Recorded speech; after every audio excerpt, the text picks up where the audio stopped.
Redditors who spend a lot of time in seclusion, at sea, in the air or out in the wilderness, what's the creepiest or most mysterious thing you've seen, found or experienced? I was camping in upstate New York a week after 2 prisoners escaped.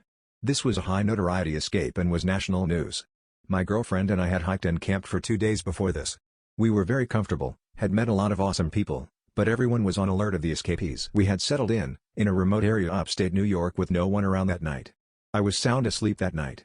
At 5:30 a.m. I had started to awake but stayed in my tent, not trying to awake but to maybe go back to sleep for an hour or two. Not long after I was awake did I hear rustling in the woods around our campsite. At first it was a few rustles, which caught my attention but not enough to be alarmed. Suddenly, the rustles are right outside our tent and I'm on edge.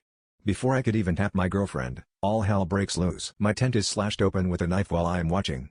My heart almost went through my throat. Before I knew what was happening I was being pile-driven into the ground by men with guns. Thankfully I had noticed in the seconds that the men had police armor on. I started screaming out my name, my address, my social security number, everything. My girlfriend was even jumped on and forcefully subdued while she was sleeping. Once everyone's adrenaline calmed down we showed our IDs and proved we were just camping. It was one of the scariest moments of my life, and also for the police officers that subdued us. Turns out we were not far from where they were just spotted, and the police hadn't come across anyone in days. They had thought for sure they had come upon the escapees camp.